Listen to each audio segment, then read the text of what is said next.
प्रणाम आचार्य जी। मैंने पिछले 5 सालों में अपना जीवन बर्बाद कर दिया है। मैं कुछ न कुछ नशा करने में दिन के 2 घंटे व्यर्थ कर देता हूँ।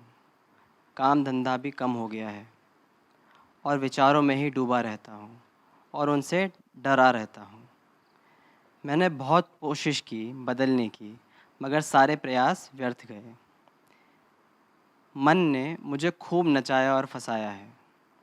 कृपया इस जीवन के पूरे ढांचे को तोड़कर नए सार्थक जीवन, जो कि सत्य के प्रति उन्मुख हो, बनाने में मार्गदर्शन दें। तुम नशा ही अगर करते रहते हो तो यहाँ कैसे भटक के आ गए? कौन सा नशा है जो तुम्हें यहाँ ले आता है?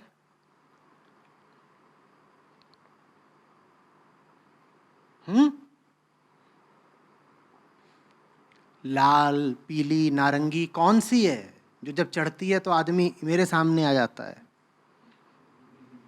देसी, अंग्रेजी, फ्रांसीसी, स्कॉच कौन सी है बताओ ना? क्यों अपने आप को उस रूप में प्रदर्शित कर रहे हो जो तुम हो नहीं? खतरा है ना इसमें। जो तुम अपने आप को बार बार संबोधन दोगे वही हो जाओगे। अरे अजीब बात, क्योंकि तुम क्या हो, तुम्हारा होना तुम पर निर्भर करता है ना भाई। तुम बार बार अपने आप को यही बोलोगे कि मैं तो 5 साल से गर्हित जीवन जीने वाला प्राणी हूं, मैं तो बहुत पुराना नशेबाज हूं। बार बार तुम अपने आप को इसी तरह संबोधित करोगे तो अंजाम यह होगा कि तुम यही हो जाओगे। अब ये 2 अलग अलग तरीके के विपरीत दिखने वाले लेकिन संबंधित खतरे हैं। एक तो ये कि जैसा जीवन तुम जी रहे हो उसके तथ्यों की अवहेलना करके अगर तुम अपने आप को साधु संत बोलने लग गए तो ये पाखंड हो जाता है, समझना। एक तो ये है कि जीवन जी रहे हैं गिरा हुआ और अपने आप को घोषित कर दिया कि हम तो साधु हैं, जो कि अधिकांश लोग करते हैं। जैसा वो जीवन जी रहे होते हैं उससे कहीं ज्यादा ऊंचे होने का वो अपने आप को श्रेय दे देते हैं। ये क्या हो गया? पाखंड। और वैसी ही चीज कुछ तुम कर रहे हो, बस विपरीत तरीके से। चीज वही कर रहे हो पर विपरीत तरीके से। तुम क्या कर रहे हो कि तुम जैसा भी जीवन जी रहे हो उसको तुमने पूरा ही क्या घोषित कर दिया कि राक्षसी है, पापी है, बेहोशी से भरा हुआ है। यह भी पाखंड है।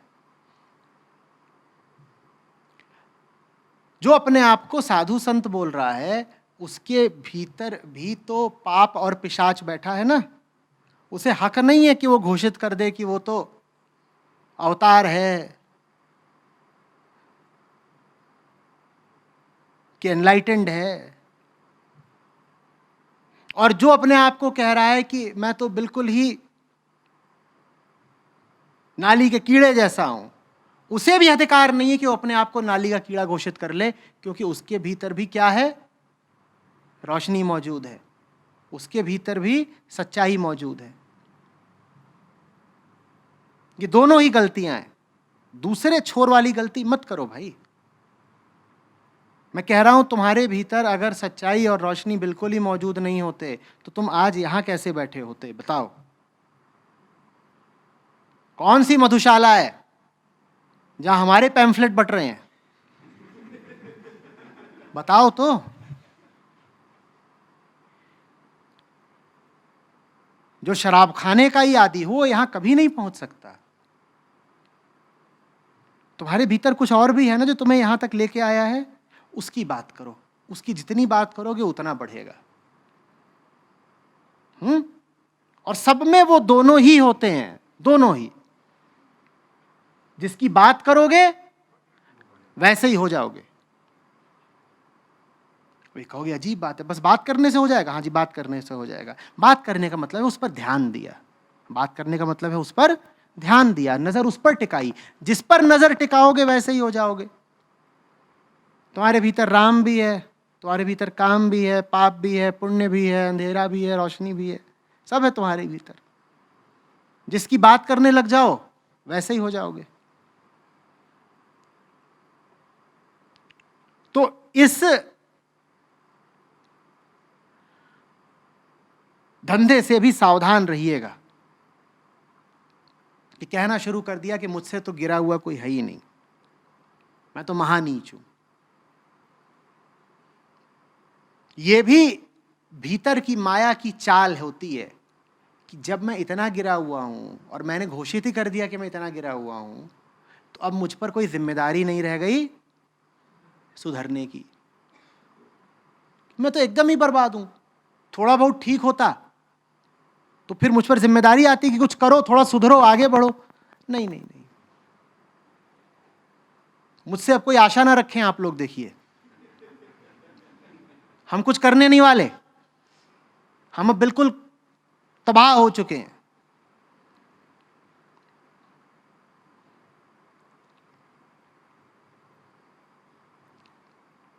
ये चालाकी मत खेलो।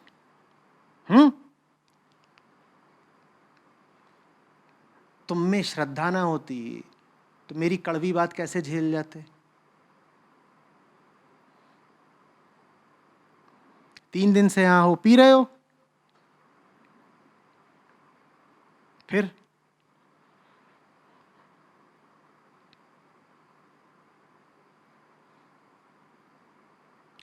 चुपचाप बैठे हो, पालथी मारकर बैठे हो, ध्यान से सुन रहे हो। काहे जबरदस्ती अपने आप को गिरा हुआ बताते हो।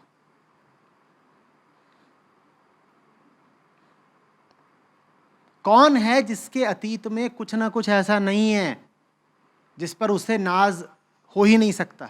बोलो, कोई है ऐसा यहां पर? है कोई? कोई नहीं है ऐसा, कोई हो ही नहीं सकता।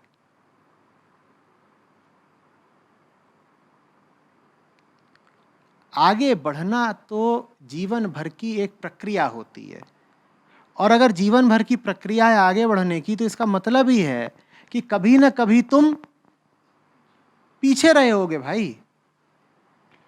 उसमें शर्माने और लजाने और उत्साहहीन हो जाने की बात क्या है? अगर कोई ये कह दे कि मैं तो कभी पीछे था ही नहीं, मैं तो गर्भ से ही हरिओम करके पैदा हुआ था, तो उसको सजा पता है क्या मिलेगी? अगर कोई कह दे कि मैं तो कभी पीछे था ही नहीं, मैं तो पैदा ही बिल्कुल मंजिल पर हुआ था, उसको सजा क्या मिलेगी? उसको सजा ये मिलेगी, कभी वो आगे की यात्रा नहीं कर पाएगा, क्योंकि उसने तो यही दावा कर दिया ना कि वो तो मंजिल पर ही पैदा हुआ है। जब मंजिल पर ही पैदा हुआ है तो आगे की यात्रा कैसे कर पाएगा? वो अटक के रह जाएगा, उसके जीवन में कोई गति नहीं हो पाएगी, कोई बेहतरी, कोई आंतरिक उत्थान नहीं हो पाएगा उसका।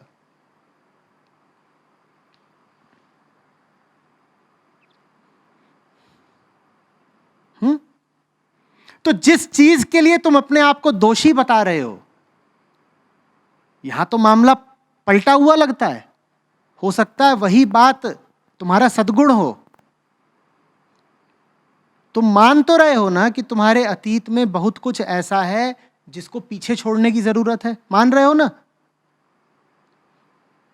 यह नीचता का लक्षण है या विनम्रता और अग्रदर्शिता का? बोलो। जो ऐसा कहे उसको तो मैं समझूंगा कि वो आगे को देख रहा है और आगे कोई बढ़ना चाहता है, और मैं समझूंगा कि उसमें विनम्रता भी है। नहीं तो बहुत आसान है ना अपने अतीत को छुपा जाना, या अपने अतीत को महिमा मंडित कर देना और कह देना मैं तो बहुत ही बढ़िया आदमी हूं, मैं तो पैदा होते ही रोया भी नहीं था। अरे रोना तो पापियों का काम होता है, और मैं बचपन से ही माँ का दूध नहीं बस गंगा जल पीता था।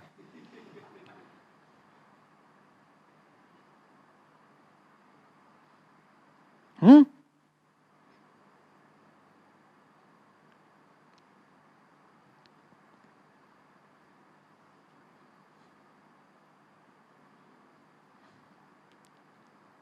आ रही बात समझ में? जो अभी कर रहे हो वो तुम्हारे ही भीतर का कोई तुमसे करवा रहा है ना? ये जो अभी संवाद हो रहा है ना? जो तुमसे ये करवा रहा है उससे चिपक के खड़े हो जाओ, वही बन जाओ। वो तुम्हारे ही भीतर कोई है। आज से पहले मैं तुम्हें जानता नहीं था, तुम मुझे जानते रहोगे, मैं नहीं जानता था, पर तुम यहां आ गए, अपने ही भरोसे आ गए ना। मैं तो तुम्हें यहां लेके आया नहीं, मैं तो तुम्हें जानता ही नहीं था। तो तुम्हें यहां कौन लेके आया है? तुम स्वयं को ही यहां लेके आए हो ना। माने तुम्हारे ही भीतर कोई बैठा है जो इस तरह की जगहों की इज्जत करता है, इस तरह की जगहों को सम्मान देता है, प्रेम करता है। तुम उससे चिपक के खड़े हो जाओ, तुम वही बन जाओ। तुम्हारा दोस्त तुम्हारे ही भीतर है। बस उसको बेइज्जत मत किया करो बार बार, जैसे अभी किया तुमने। ठीक है? और कुछ?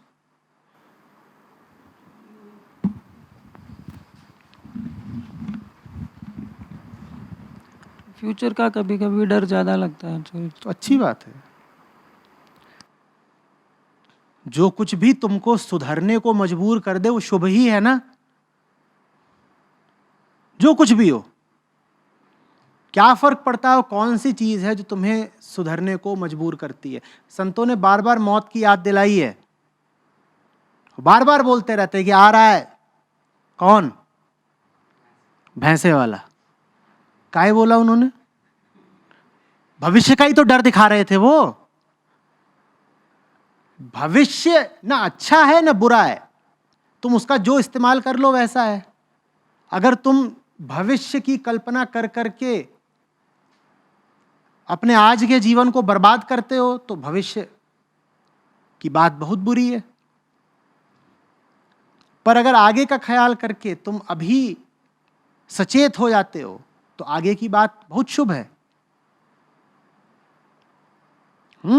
भविष्य तुम्हें इसीलिए डराता है ना, क्योंकि अभी तुम में कुछ कमियां हैं, उन कमियों को दूर करो।